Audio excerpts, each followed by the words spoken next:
बिस्मिल्लाहिर्रहमानिर्रहीम। आबादगार दोस्तों, अॼु पाण ॻाल्हाईंदासीं। काफ़ी आबादगार असां खां सुवाल कंदा आहिनि त असां हाइब्रिड बीज जॾहिं पोखींदा आहियूं त नेक्स्ट ईयर असां उन जो बीज पोखी करे सघूं था या नथा करे सघूं। हाणे इन्हनि जी काफ़ी सारी ॻाल्हियूं आहिनि, उहे तव्हांखे ॿुधायूं था त आया बीज पोखिजे या न पोखिजे। जेकॾहिं पोखिबो त उन जी जर्मिनेशन कीअं थींदी, उन जी पैदावार कीअं थींदी, उन में जेके कहिड़ा असांखे नुक़सानात आहिनि या कहिड़ा फ़ाइदा आहिनि, इन ते ॻाल्हाईंदासीं। उन खां अलावा हिकिड़ी इंसानियत जे नाते सां हर वारे पाण ॻाल्हि कंदा आहियूं त कोशिशि कंदा कयो पंहिंजे आस पास जे माण्हुनि जी मदद कंदा कयो। मदद उहा कहिड़े हिसाब सां थी सघे थी। तव्हां जेकॾहिं उन्हनि खे कैश का पेमेंट वग़ैरह नथा ॾेई सघो त तव्हां उन्हनि खे अटो वठी ॾियो। उन्हनि जी जेका आहे, उन्हनि जी मिसाल का कमुकारु अहिड़ो ॾुखियो कमु आहे, उन में तव्हां उन्हनि जी मदद करे छॾियो। जेकॾहिं न तव्हां कंहिं मिसकिन माण्हू सां वेठा आहियो, ख़ुशि थी ॻाल्हायो था, इहा बि हिकिड़ी इंसानियत जे नाते सां हिकिड़ी वॾी हमदर्दी हूंदी। ऐं पंहिंजे आस पास जे माण्हुनि जो, पंहिंजे पाड़े जे माण्हुनि जो ख़्यालु रखंदा कयो। हाणे पंहिंजे मेन टॉपिक ते ईंदासीं त ॾिसो आबादगार दोस्तों, जॾहिं असां F1 पोखींदा आहियूं या हाइब्रिड बीज पोखींदा आहियूं, उहो हूंदो आहे F1। मतिलबु ॿ पेरेंट्स हूंदा आहिनि असांजा मुख़्तलिफ़ कैरेक्टर्स जा, उन्हनि खे असां मिलाए करे F1 ठाहींदा आहियूं। हाणे उहो जेको F1 हूंदो आहे, उन में छा हूंदो आहे त 50% जेके कैरेक्टर हूंदा आहिनि उहे वालिद जा हूंदा आहिनि, 50% कैरेक्टर जेके आहिनि उहे मदर साइड जा हूंदा आहिनि। उन्हनि में जेका परफॉर्मेंस जी जेका क़ाबिलियत या ख़ासियत हूंदी आहे, उहा सम्झो त 100% परफॉर्म कंदी आहे। हाणे जॾहिं F1 असां लॻायोसीं त F1 असांखे भरपूर पैदावार ॾींदो आहे। नेक्स्ट ईयर जेका असांजो जेको असां वटि सीड अची वियो, उनखे असां F2 चवंदासीं। F1 जो मतिलबु आहे पहिरीं जनरेशन। किरास असां करायोसीं, उन किरास करण खां पोइ जेको पहिरीं जनरेशन आहे, उनखे असां हाइब्रिड F1 चवंदा आहियूं। पोइ वरी ॿी जनरेशन असां जेका हूंदी उहा F2 हूंदी।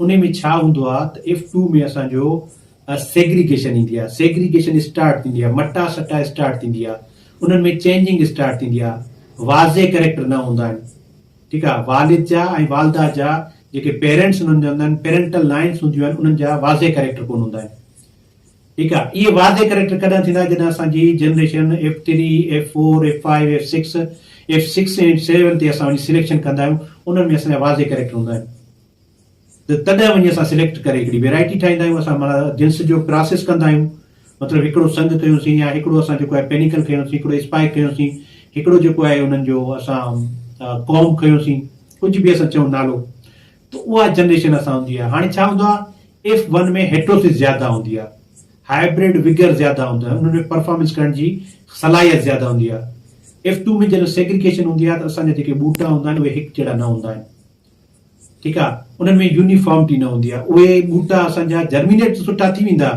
पर उहे असांखे परफॉर्मेंस कोन सही ॾींदा। छाकाणि त हिकिड़ा ॿूटा असांजा जेको आहे जल्दी टिलर कढंदा, हिकिड़ा लेट कढंदा, ठीकु आहे। हिकिड़नि जो जेको आहे सीड जल्दी मिच्योर थींदो, मतिलबु पची वेंदो, हिकिड़नि जो बाद में पचंदो। त इन हिसाब सां असांखे F2 या जेको आहे हाइब्रिड खां पोइ इहो बीज लॻाइणु न घुरिजे।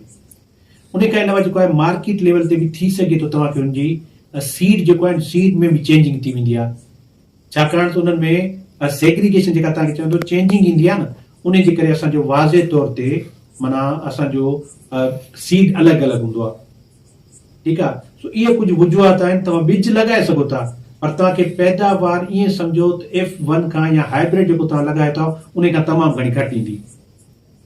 सो कोशिशि कंदा कयो। हाइब्रिड जेको आहे असां कमर्शियल तौर ते यूज़ कंदा आहियूं, पर F2 जेको आहे या असांजी ॿी जेका जनरेशन ईंदो आहे त कमर्शियल तौर ते या मतिलबु असां वॾी मिक़दार में कोन लॻाईंदा आहियूं। उहो असां लॻाईंदा आहियूं रिसर्च बेस ते, रिसर्च जे लाइ यूज़ कंदा आहियूं, त उन मां असांखे अॻिते जिन्स कहिड़ी कढणी आहे, ठीकु आहे। F1 जो मतिलबु छा हूंदो आहे या हाइब्रिड जो मतिलबु छा हूंदो आहे, जॾहिं असांजो मतिलबु असां ॿिनि जिन्सनि जो किरास करायूं। किरास छाजो कराईंदासीं, मिसाल हिकिड़ो ॾियूं था त TD1 में असांखे त हींअर रती अची वई आहे, रती जो मसइलो आहे TD1 में। ऐं ॿी असां वटि जिन्स आहे बेनज़ीर में। बेनज़ीर में रती खां रेज़िस्टेंट जीन आहे, उन में रती माना न लॻंदी आहे या उहो रेज़िस्ट करे वेंदी आहे। त असां जॾहिं उन्हनि ॿिनि जिन्सनि जो पाण में किरास कराईंदासीं, मेलाप कराईंदासीं, असां छा कंदासीं त TD1 वारियूं ख़ासियतूं हुजनि ऐं बेनज़ीर वारी जेका रेज़िस्टेंट वारी ख़ासियत आहे उहा TD1 में वञे। या हिकिड़नि जी प्लांट हाइट वॾी आहे, हिकिड़नि जी प्लांट हाइट नंढी आहे, हिकिड़नि में टिलर ज़्यादा था थियनि, हिकिड़नि जो दाणो बोल्ड आहे। इहे कैरेक्टर्स आहिनि, असां कैरेक्टर ट्रांसफर कराईंदा आहियूं। पोइ जॾहिं असांखे जेको मतिलबु जनरेशन पहिरीं फिलहाल मिलंदी आहे, पहिरीं F1 जनरेशन मिलंदी आहे, उनखे चवंदा आहियूं असां हाइब्रिड। इहे आम असांजा माण्हू सम्झनि कोन था। ठीकु आहे। सो इहे ॻाल्हियूं हुयूं कुझु तव्हांजे ख़िदमत में पेश कयूंसीं। उमेद आहे तव्हांखे वीडियो पसंदि ईंदी। वीडियो पसंदि अचे लाइक ऐं शेयर कजो। तव्हां सभिनी जी वॾी महिरबानी, असांखे सपोर्ट कंदा आहियो ऐं असांजी जेका कम इल्मी आहे, असांजी नाक़िस जेको इंफॉर्मेशन आहे या नाक़िस इल्मु आहे, असां तव्हांजी ख़िदमत में पेश कंदा आहियूं। Thank you so much.